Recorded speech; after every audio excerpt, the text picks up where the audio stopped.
This is HBR News number 508, two countries that don't know what the fuck they're doing, where we discuss the news of the week and give it the Badger treatment.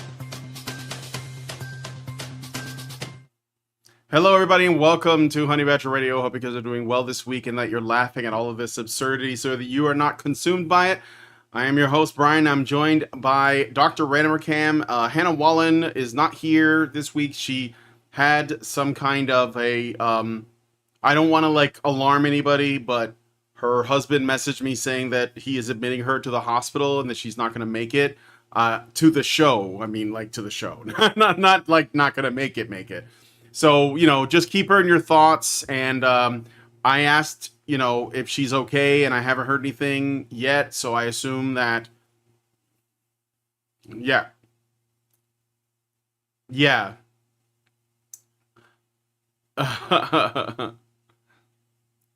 that's what I'm saying. Don't get blackpilled by it. Just just keep her in your thoughts and just understand that she's not able to make it. And her husband didn't seem too alarmed because he was just informing me she's not going to make it because I'm admitting her to the hospital. So if you're going to the hospital, that means that there's a chance that they can do something for you. So anyway, without that said, though, it's just going to be me and Mike. So might be a little bit of a shorter show today because we won't have Hannah's takes, and that's okay. We'll just have to manage without. So, and with all that said, despite that, today's show is going to have a bit going on. We're going to be talking about the developments regarding the Minnesota assassin pictured here. For people who don't see it, yeah, it's pictured there. Jack Thorne, who is the scriptwriter for Adolescence, the series that had everybody talking about boys and men. He was on a BBC question show of some kind, and he said some things that some people might find revealing, but I found pretty predictable. And of course, we have the heat in the Middle East and it's got everybody talking and more. So stick around; it's going to be a good time. And be sure to join us afterwards for the patron-only show. And I just realized I don't have that website up, but I will tell you what it is. So the Wall Street Journal just put out an article recently that I thought was interesting insofar as we now have a WGTOW phenomenon, I guess, happening, or at least that's the claim. So, American women are giving up on marriage. Major demographic shifts have put men and women on divergent paths. That's left more women resigned to being single. The numbers aren't netting out. So, we're going to get into that a little bit, and maybe we'll talk a little bit about whether or not, this is even going to be a problem or whatever. If you want to join us for that, you have to become a Badger yourself by going to feedthebadger.com. and setting up a monthly subscription. That's feedthebadger.com/subscribe. To do that, $5 a month will get you into Discord, where you'll be able to watch all of the lovely additional content. And plus, you'll be able to watch all of the, hang out with us. And if you give it higher levels, you can be a part of the conversation itself. So please consider supporting and joining us by going to feedthebadger.com/subscribe. Okay. So, with all that said, I think then, one more thing before we get into the stories. If you don't want to wake up one morning to find that our content's been removed from the internet, go to badgerfeed.com. That's badgerfeed.com.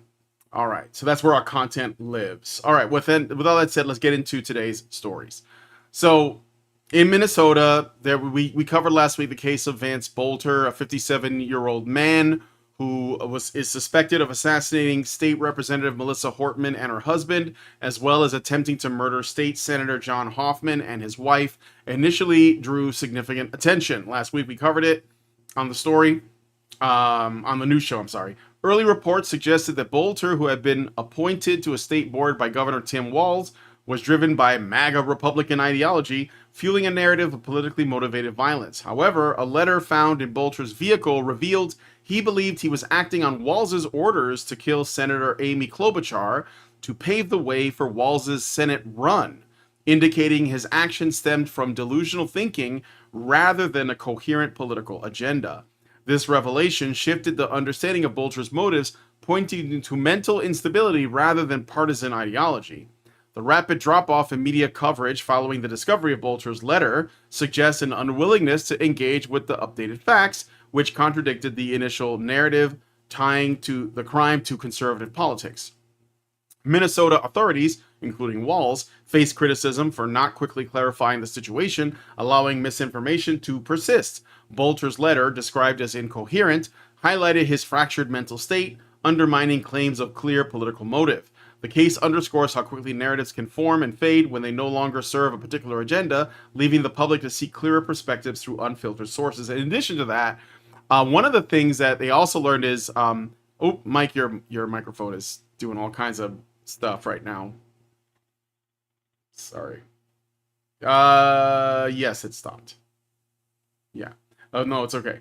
The other thing too I wanted to add to this as well is that apparently Bolter's wife, who had no idea this was happening, was asked by the authorities when they were investigating for her car to be, if they could like search her car, and she allowed them to do that, and they found, I think it was like $10,000 and a bunch of passports for her and her kids, and like a note from Bolter saying that he was terribly sorry and that she would never understand why, why he had to do what he did. And this was, I guess obviously put here before he committed these acts. So, what? You can't hear Mike? Oh shit. Okay, hold on a second. I just realized there's something I didn't do, which is probably why you're not getting the static. I got to make the panda talk, and I forgot to do that. So give me just a second here. Not a problem. I'm just going to give the panda a voice so that Mike could. Yeah. Well, they should be able to hear you now. Okay, good. Yeah. Can you hear me? So I assume you can. Yes. They should be able to hear you. I'm looking at it, and it looks like you're getting audio. So, but I was able to hear Mike, but I didn't pipe his audio out to you guys. But that's okay. He didn't say anything until just like now when his microphone started doing that. So anyway, my point is, this is just a follow-up story.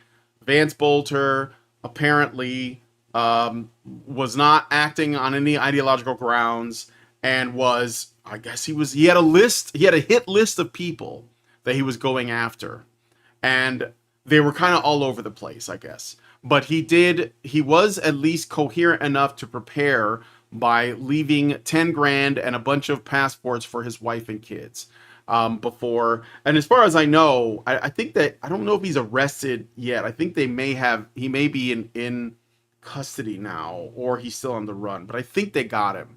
So anyway, I don't know, Mike, if you have any thoughts on this, but the floor is yours. No, it's so it's much like that guy who brained Nancy Pelosi's husband with a hammer, right? The Democrat-run media pounced on it in the assumption that anyone who attacks a Democrat must be some kind of crazed MAGA chud, when in reality it's just someone who was, well, either someone who was driven insane by sheer proximity to Democrats, or someone who was simply drawn to Democrats in the first place because they were already insane.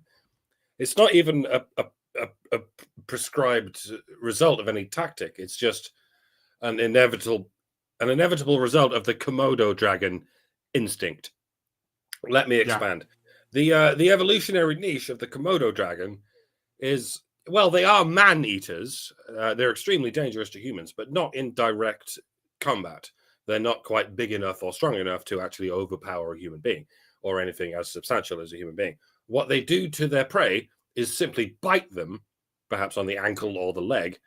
At that point, they run away, and so do their prey. And in all likelihood, those two individuals never meet again. But the thing about the Komodo dragon bite is it's riddled with infectious diseases, ones to which the dragon itself is immune, but its prey is not.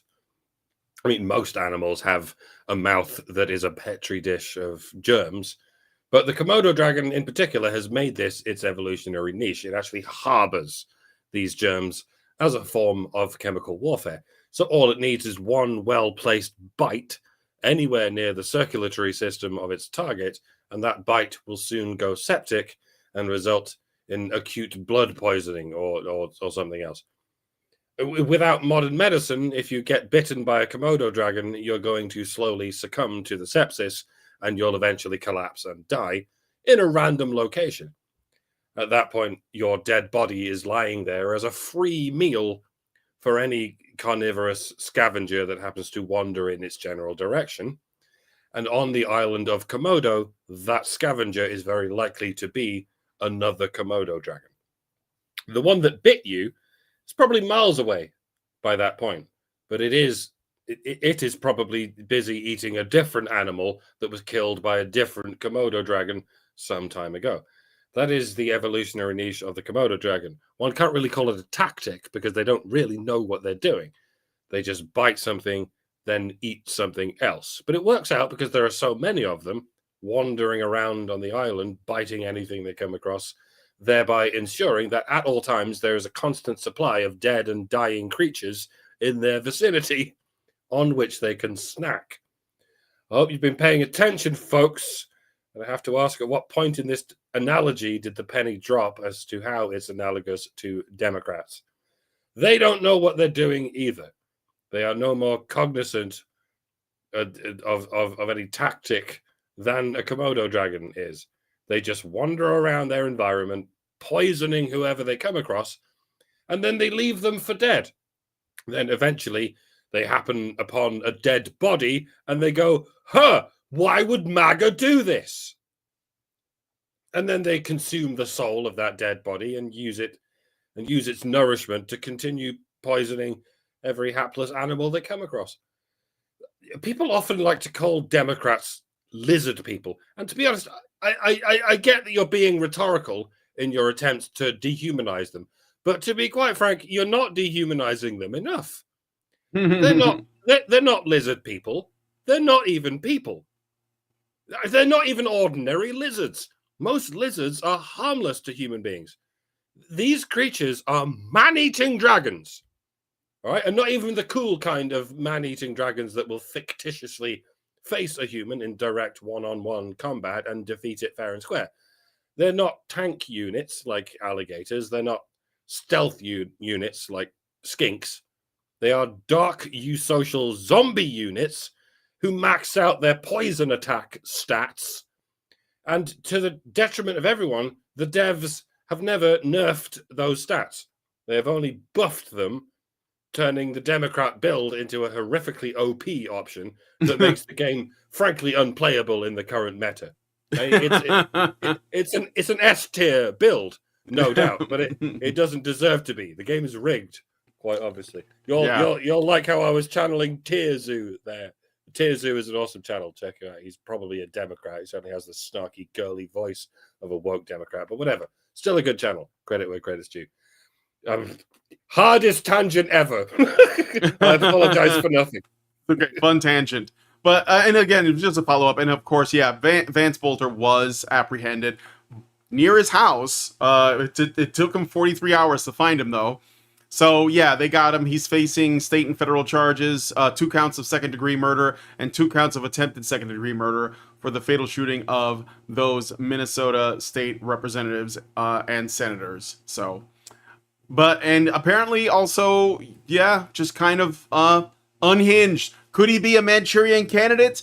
I don't know. Sometimes, like, I'm open to, like, the conspiracy theories. I'm open to the idea that this guy was activated, like in the Jason Bourne movie, like they just turned him on. But I mean, maybe they just wasted their resources on a 57-year-old pudgy politician instead of, like, I don't know, like some kind of Olympian athlete. That's what I would have done. For my Manchurian candidates, I want them to have good stats. But anyway, let us know what you guys think about this one in the comments. We're going to move on to the next story now. And I look forward to your thoughts. All right, so I have a video here I want to show you guys, but I'm also going to summarize a little bit of the story. So on June 19th, 2025, on an episode of something called BBC Question Time, I don't know who watches it, I guess people who have licenses and don't have a choice, hosted by Fiona Bruce. Boomers, yeah. It's mostly boomers, yeah. Fiona Bruce in Greenford, West London. A special panel discussed the challenges of growing up in the 21st century with a focus on pressures facing young people. The panel included screenwriter Jack Thorne, headmistress Catherine Burblesing, YouTuber Tommy Innit. Tommy Innit. I understand that he said some things that are really cringe as well. Science and Technology Secretary Peter Kyle MP and Lord Willits Thorne, known for co-writing the Netflix series Adolescence, highlighting the intense societal and online pressures on young boys to conform to toxically masculine ideals, particularly through exposure to Manosphere and incel culture on social media. And so I want to just play this short clip. It's about 1 minute and 36 seconds long of Thorne's commentary. And I want you guys to think about what kind of person this guy is, okay? Incel culture and the manosphere are terrifying things that are coming for our young men, and they want to involve them in it. In terms of what healthy masculinity looks like, you know, I get questioned as my own masculinity all the time because of the show I made, because I don't look like a certain type of man, and that worries me. Not that. What do you mean? What do they say? Well, if you looked at the comments in terms of when I was announced for this panel tonight, there was about 30 or 40 questioning the way I look and the sort of person I am, and whether I'm a soy beard twat, I think was one of the things that was said about me. I think the really troubling thing, and the thing that I found talking to young people, is that pressure to look and behave in a certain way. And I do think that's something that I didn't experience growing up. You know, my hero growing up was Jarvis Cocker, a skinny weirdo. And I was able to play to that skinny weirdo within me. And there's a lot of people that say, I need to get to the gym, I need to get fit, I need to look a certain way, because that is the only way I'm going to live a normal life. And that threat of abnormality is a huge threat. And I do think we need to be helping boys through that, because it's a difficult age for them. And this particular crisis that I do believe we're in terms of social media is only exacerbating that. All right. So, the discussion sparked various reactions. Thorne called for legislative action, such as a smartphone ban for under 16s to protect young people from harmful online content like the Manosphere, a view echoed in his earlier statements about needing radical action to address the crisis of male violence. However, some criticized the panel's composition, with an average age of 48, for lacking sufficient young voices, as only Tommy Innit was under 45. Social media posts reflected mixed sentiments. Some praised Thorne's focus on toxic masculinity, while others, like user at Jenny Tyrell 31, felt he downplayed the issue, missing an opportunity to directly address young boys. So even the reactions, now granted, the comments are full of friends of the men's movement that we have had on, like Phil Mitchell and well, I forget some of the names, but a lot of people that we have had on have had things to say about this. But Mike, I don't know if you wanted to, I know you've seen this clip, and there's a Tommy Innit clip too that's been going around, but I don't know if you want to say anything about that. Have you finished the write-up? Yeah. All right. It's all yours. I'll just repeat something I tweeted almost exactly a week ago. Quote, take it to the bank. The grooming gangs are going to be blamed on the manosphere. I won't name drop the PSYOP in question, but you'll notice the government won't let us criticize any Muslim except one, the one they're teaching school children to fear. End quote.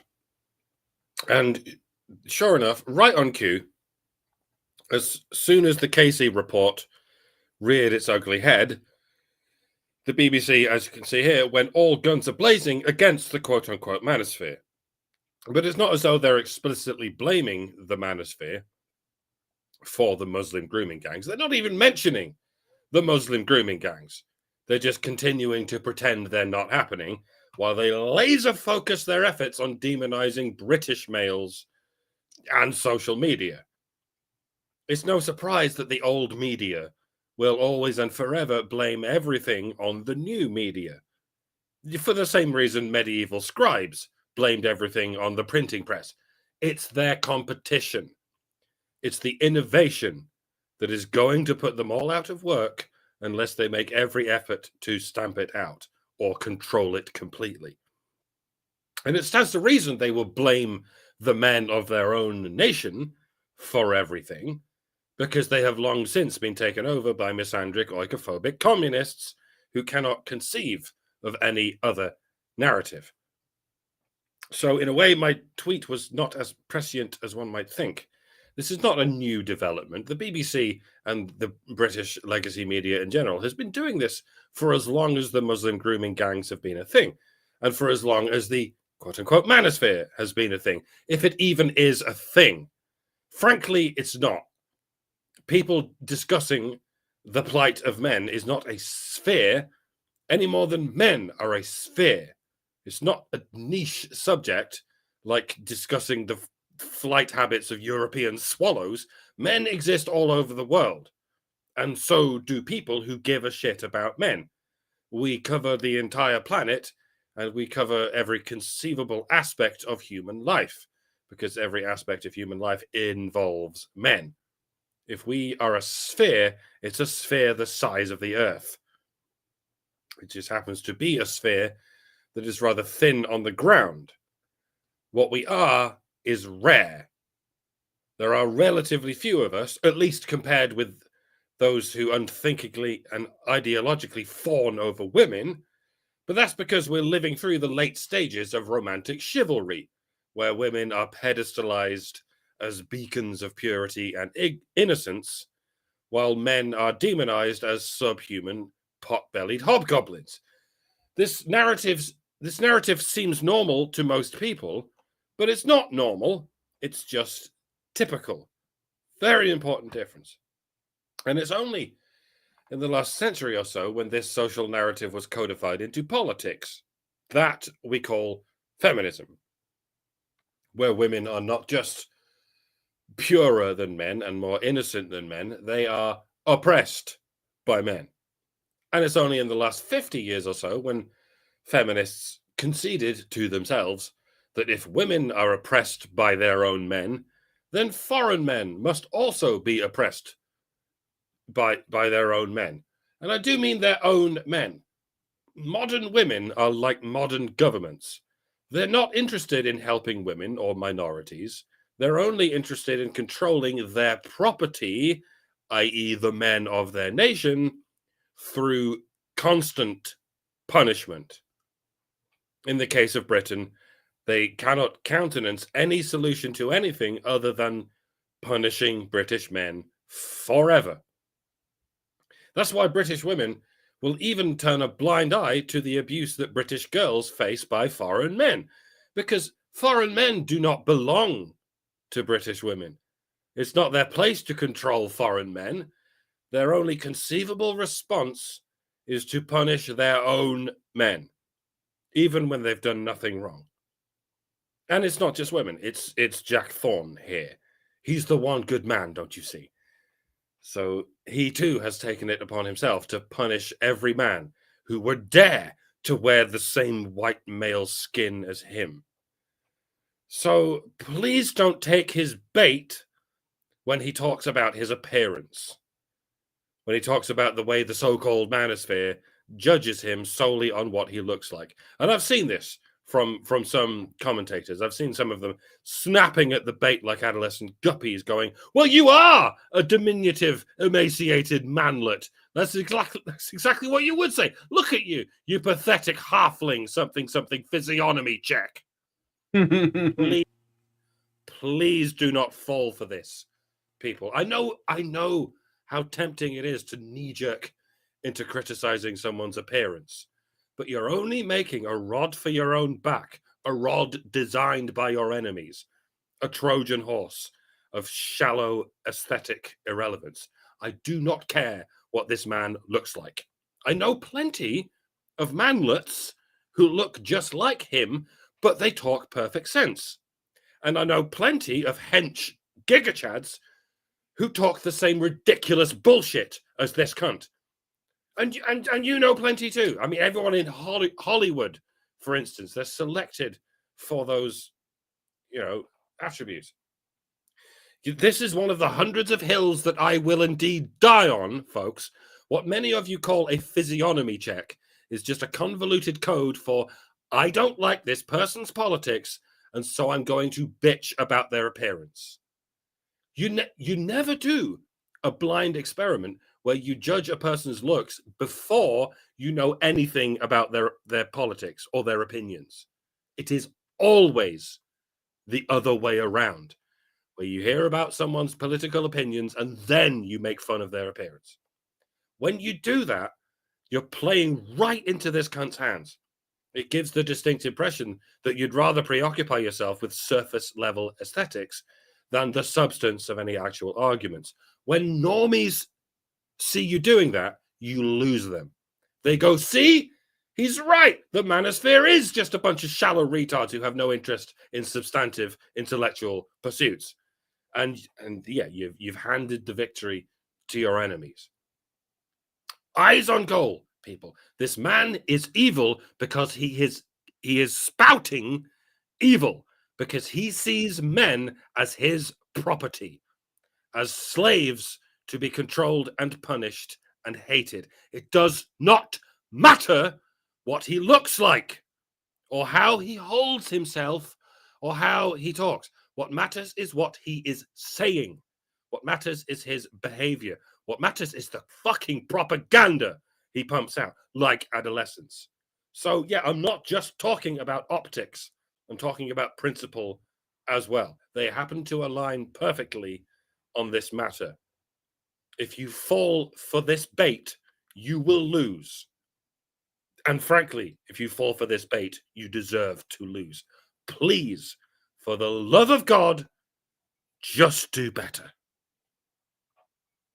Yep. And yes, he is definitely doing the one good man thing. He is essentially, this is the way this guy competes with other men. He writes stories where he takes the men he dislikes and places them in a certain light so that he can make the case that he is a better person than those other men. So he is banking on you using your, using his appearance against him, because it only supports his ultimate claim, which is that, I'm different and therefore I'm better because I don't fit their mold. And if you attack him on his looks, then you're basically you're falling into that trap. But he is the weak man, that not because of the way he looks, but because of what he is doing. It is his way of competing. It is his way of, he is still engaging in the kind of male competition that he accuses the Manosphere of doing it. He's just doing it in a different way. He's doing it with his propaganda. So, and this kind of exposes the truth is that I don't think this guy gives a shit about boys and men, even if he claims it. And it also proves that, a lot of people have watched the show and they've tried to analyze it in other ways and say, well, maybe it's not about toxic masculinity. No. He is telling you explicitly. Now, maybe he didn't do it. Maybe he didn't pull it off, but he is explicitly telling you what the purpose of his series was. And it had the impact. I mean, they're calling it a documentary. He's doing the press tours. It almost doesn't matter if it was a completely shitty story, because the entire apparatus is going to get behind him and they're going to put him in front of every camera and they're going to hope that somebody criticizes his appearance, because that will be used to fuel their propaganda further. So I would be careful. But what I would do is point out that he's actually trying to be the alpha through this. And I say the alpha in the Manosphere sense, in the sort of straw man that he would create, for them, in case people get triggered by me using the A word. But this is his way of competing, is what I'm saying. So, and speaking of that, let me show you guys a clip from Tommy in it, who's, I guess, a British influencer. Probably I'm tempted to take this guy on, because The Guardian once did an article kind of championing him. As the antidote to the Manosphere. Oh, of course, like the Harry Sisson of the UK. Sure. Yeah. Sure. Yeah. Okay, let's give this a listen. I have not heard this yet. So I mean, one of the things that people talked about before your series, but also your series highlighted hugely, was misogyny and young men feeling shut out from the world, that it's more biased towards women and towards girls, and that there is an element of society they cannot access unless they behave in a certain way. Is that something you are aware of online? I'm very aware of it. It's very prevalent, and I think healthy masculinity is the absence of that. You know, it's men being kind and also having esteem in themselves and not needing to put other people down, and that these things can coexist. I think it's he's literally putting men these down proper, right now. Yeah, right. That's what he's doing. Yeah, putting it down while saying it's Have not the thing an to do. Ounce of self-awareness in your fucking soul, dickhead.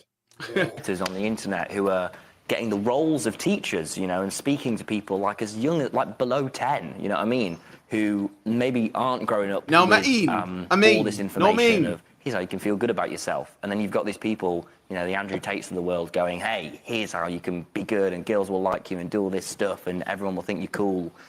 And it's just this super pressuring is anyone in this panel going to point environment. And out? I think anything.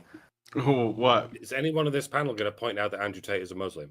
They're not. No. That's what I meant at the top of my rant. No, I know what you meant. I know what you said meant. I Yeah. wasn't going to name drop him, but they keep doing this.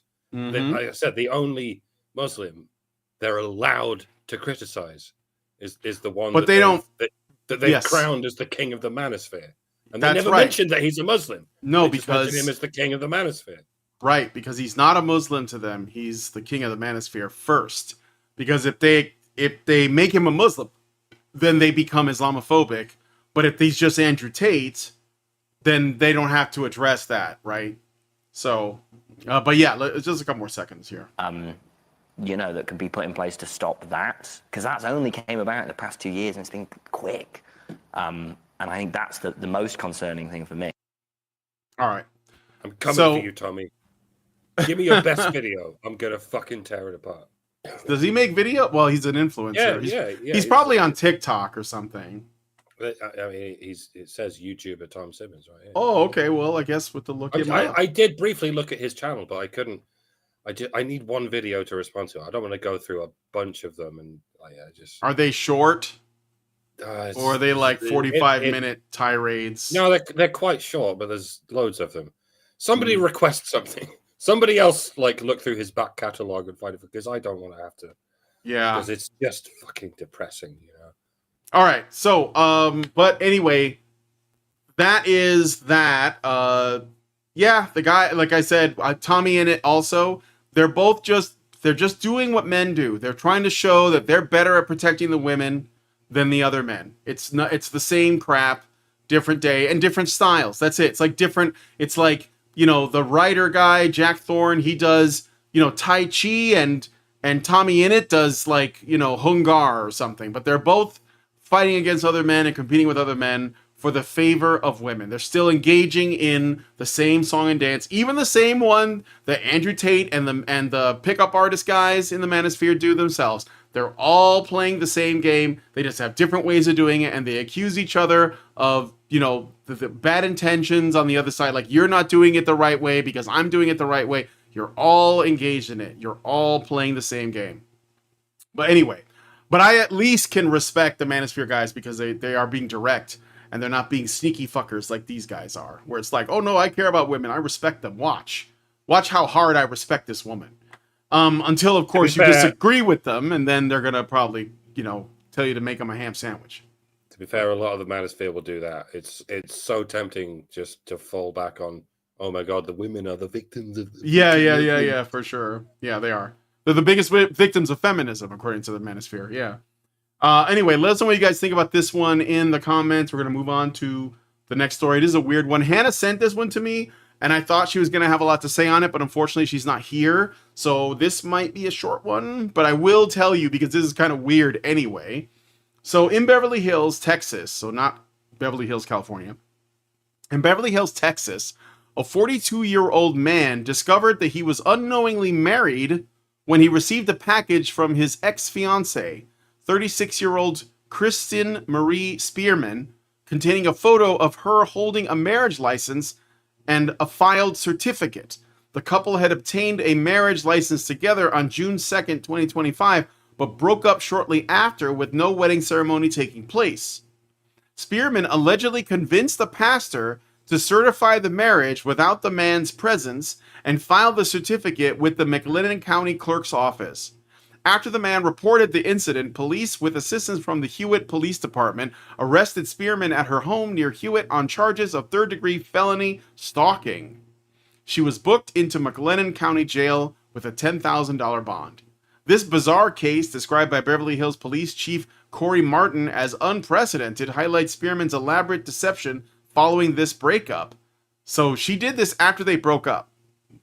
The man's discovery of the fraudulent marriage came days after their split, prompting an investigation that led to her arrest.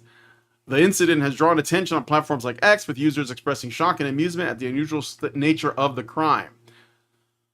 So she was like 36, and I think that she was like, when they got broke up, she probably freaked out. Oh my God, what am I gonna do?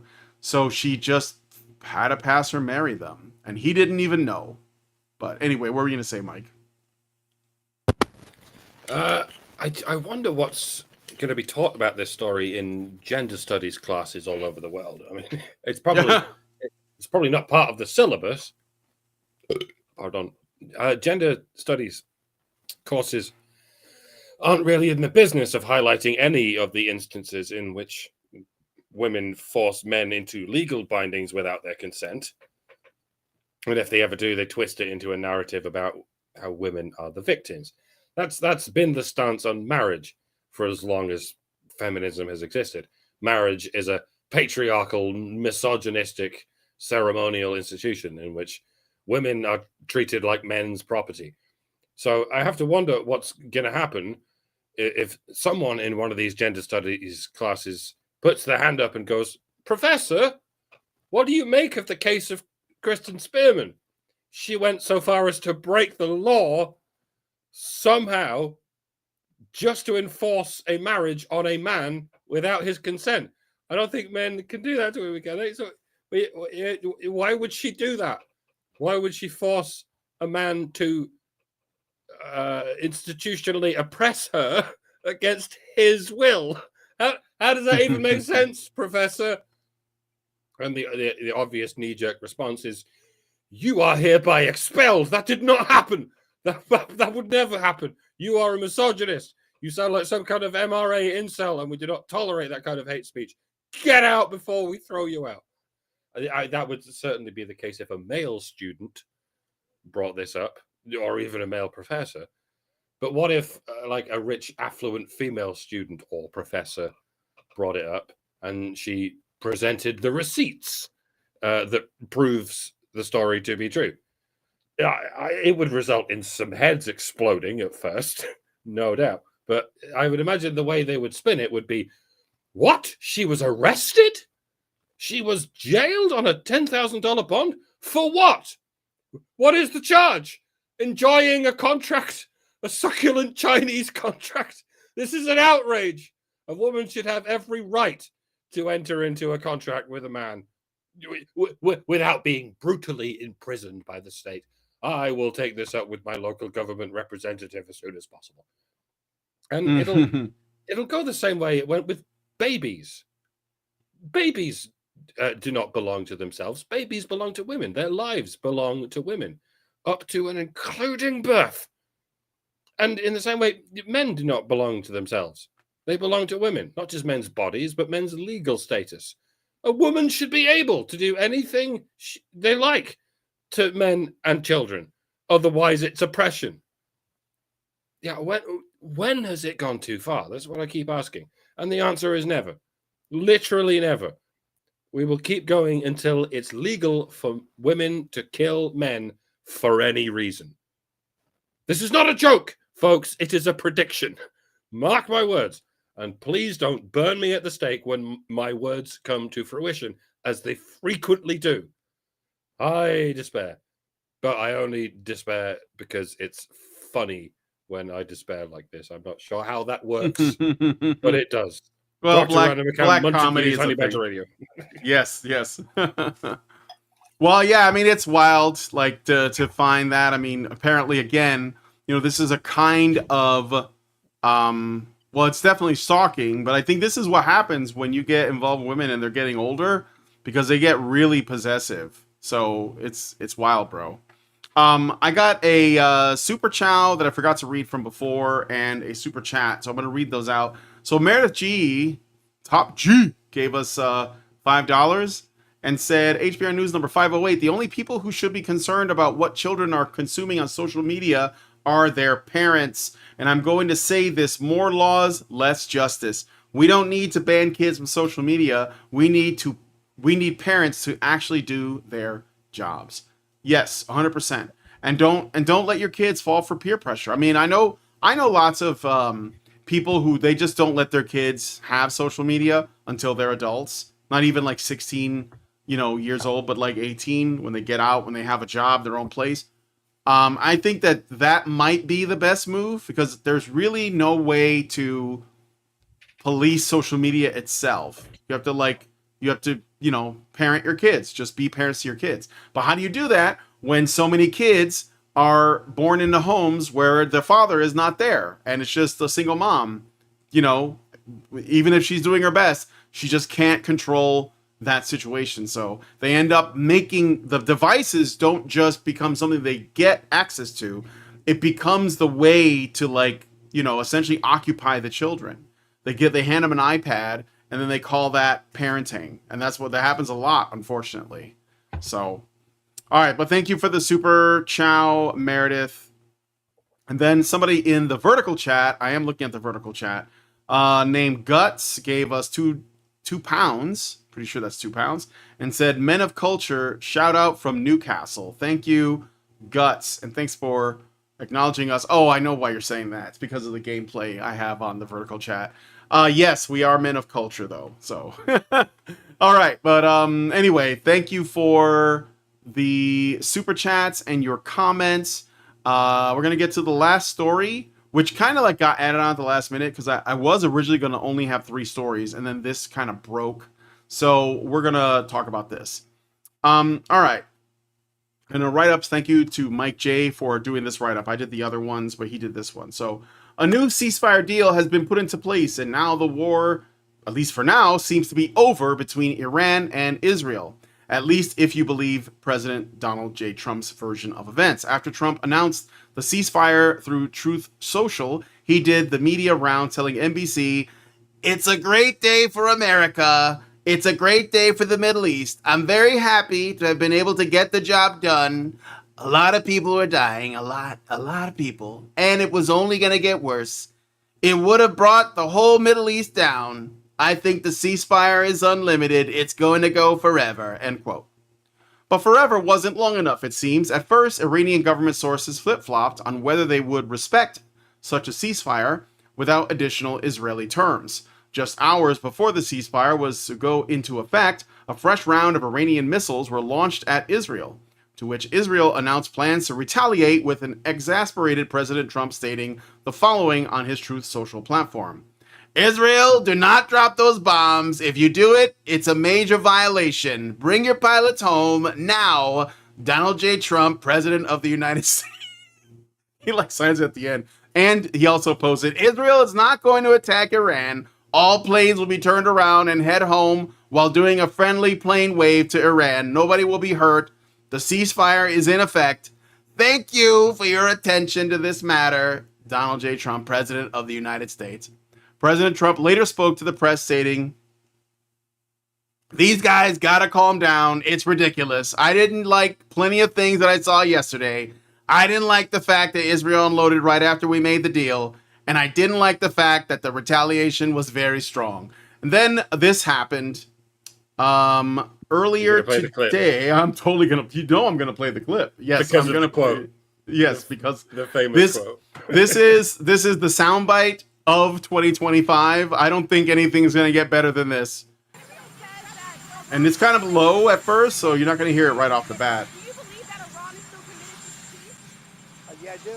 They violated it, but Israel violated it too. Are you questioning if Israel is committed? Israel, as soon as we made the deal, they came out and they dropped a load of bombs, the likes of which I've never seen before. The biggest load that we've seen. I'm not happy with Israel. You know, when I say, okay, now you have 12 hours, you don't go out in the first hour and just drop everything you have on them. So I'm not happy with them. I'm not happy with Iran either. But I'm really unhappy if Israel's going out this morning because of one rocket that didn't land, that was shot, perhaps by mistake, that didn't land. I'm not happy about that. You know what? We basically have two countries that have been fighting so long and so hard that they don't know what the fuck they're doing. Do you understand that?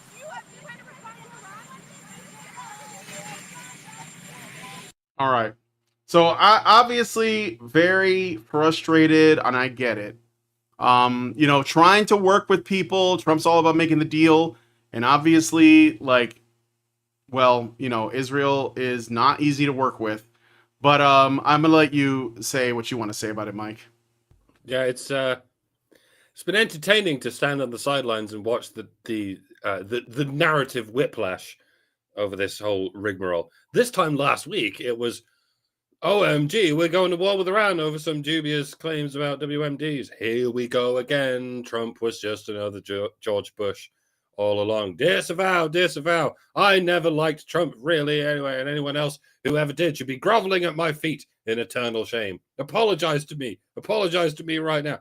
And now, a week later, as if by magic, it's, he achieved a ceasefire. I knew it would be all right in the end. Trust the plan, guys. Just trust the plan. I always trusted the plan. I was never in doubt. Shame on you for not trusting the plan. You should be groveling at my feet, for I was always loyal to the cause. Like, I'm glad people aren't just automatically toadying to Trump no matter what. They absolutely shouldn't. But at the same time, have some goddamn impulse control, people. I know you're all scrambling to be the first on the scene, but you don't have to commit to a hard line every time. This is one of the handy things about being a commentator that doesn't do all that much commentating. Like, I don't have to jump on every big story as soon as it enters the news cycle and offer an impassioned sermon about it within 24 hours. I'm lazy, and people expect me to be lazy. So I can go ahead and sit on my hands all week thinking, I don't know. I literally don't know. If I don't know if anything we're being told is even remotely true, so I'm keeping my mouth shut, except for the occasional cagey joke, you know. Especially when it comes to war and the fog of war that always accompanies war.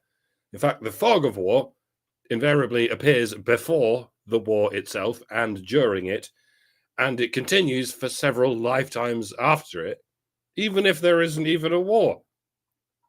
At the moment, it looks like there isn't a war, not a proper war, at least not one that's going to involve boots on the ground and the pointless deaths of American and European soldiers dancing in the desert, blowing up the sunshine for several decades.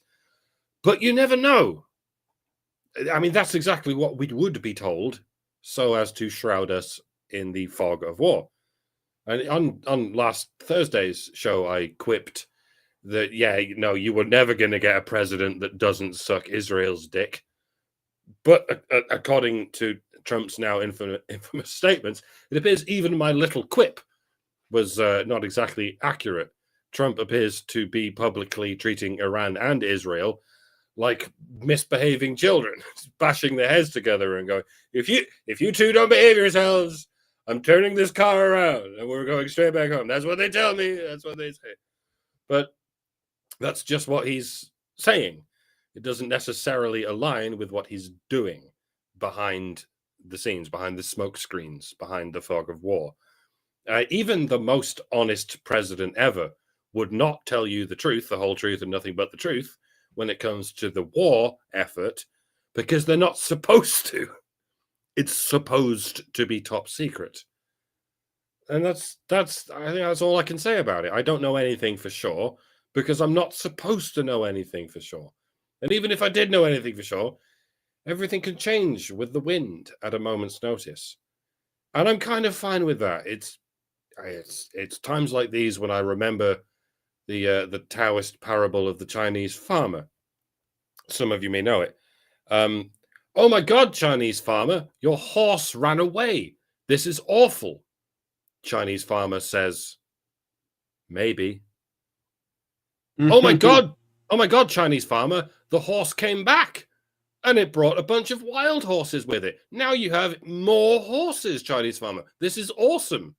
Chinese farmer says, maybe.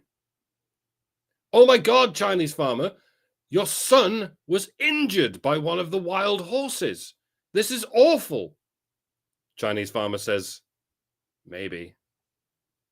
Oh my God, Chinese farmer, war has broken out and all of the young men are being conscripted to the war, but your son has been spared conscription because of his injury from the wild horse. This is awesome. Chinese farmer says, maybe.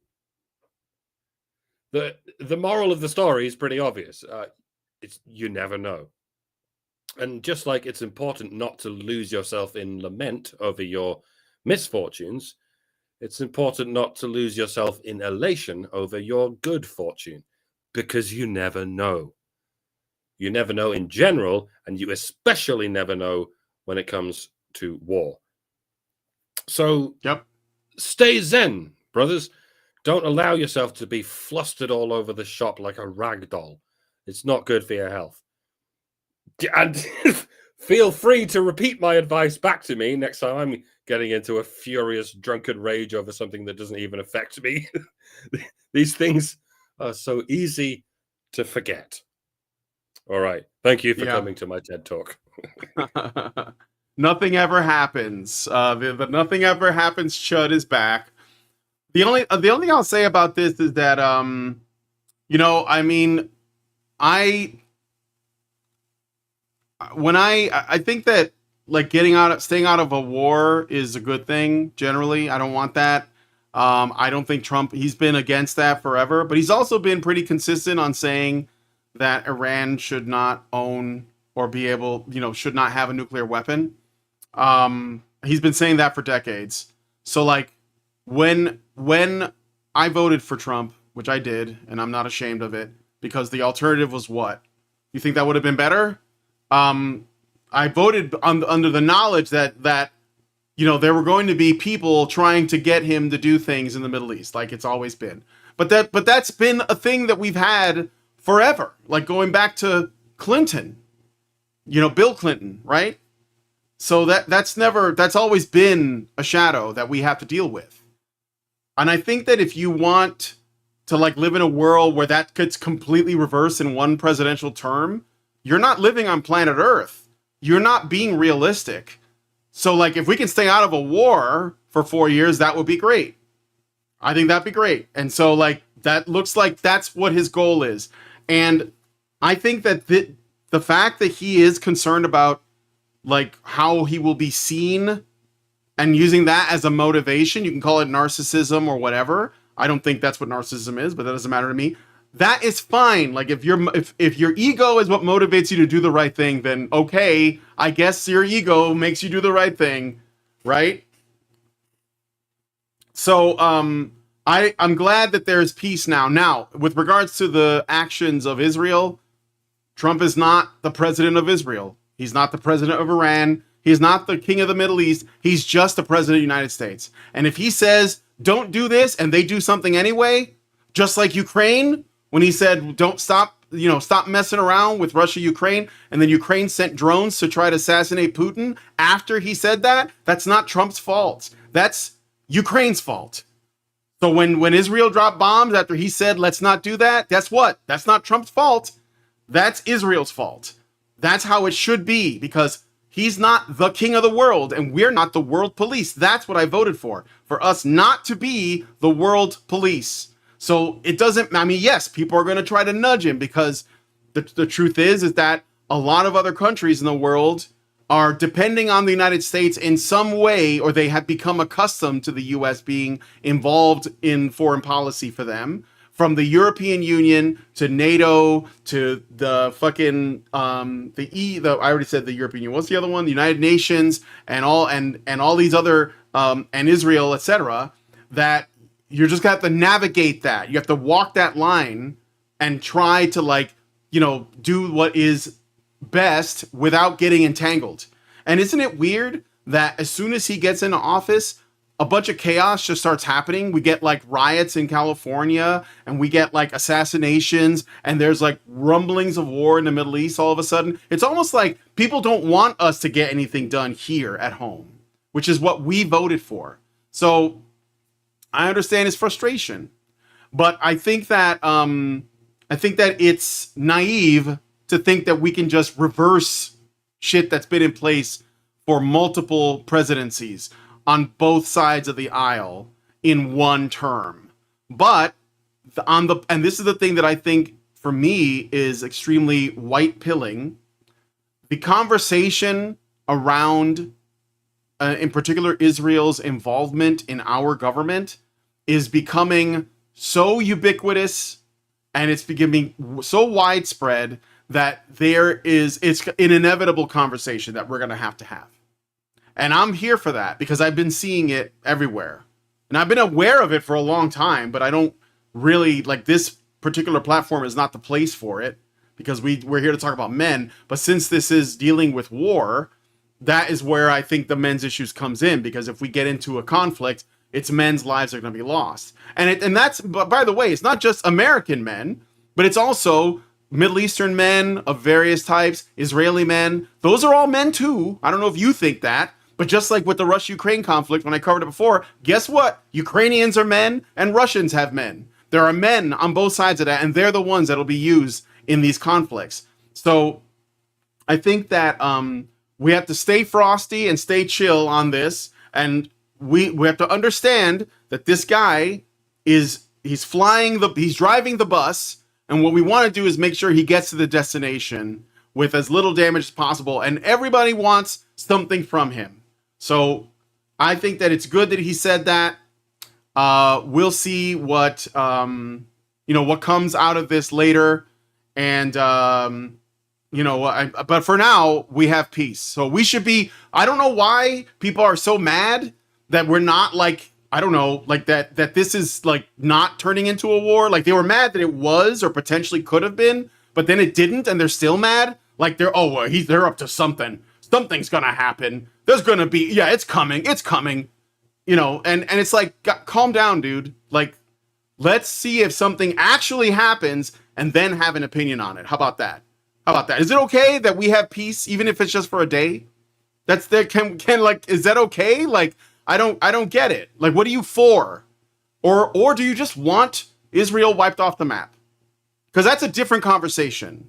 If that's what you want, then you can put a comment in there and then explain like your position and how, that is actually like somehow going to be in service to anything. So let me know in the comments.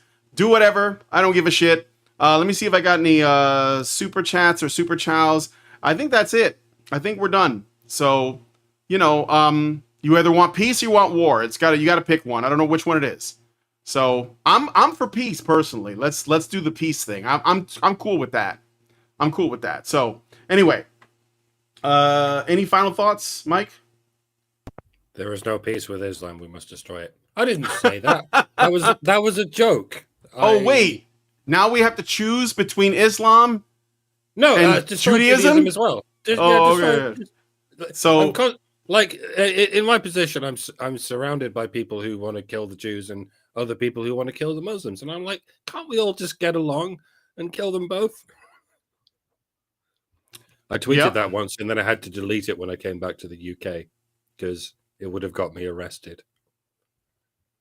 Yeah. I might be applying for refugee status when I come to America next, which will be this time tomorrow. Oh, Mike is coming to the U.S. tomorrow. I am. I'll be there in about 24 hours. Yay! And so that'll be cool. I think Allison has plans for a meetup this summer. Hannah also, well, at least like we'll see how she does after she gets out of the hospital, but she is hoping for a meetup as well. And there's this guy in North Carolina that watches our show. He's not too far from here. He wants to give us his brisket. And I've been wanting to go out there and get his brisket. And now I have a car that can make the trip. So I don't know if you guys know, but I just got it's a used car, but it's a new used car. I mentioned this on the show the other day. 2019 Toyota Corolla. Very reliable. Only 60,000 miles on it. It's awesome. And I've named it Israel, which means you have to give me money when I ask for it.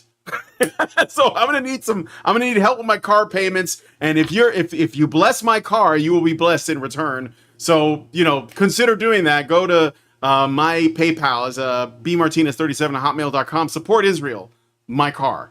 But anyway, but yeah, I might be going down there. And another thing, somebody in the vertical chat, I think it's Heaven Lay Sky, asked me if there's going to be an ICMI this year.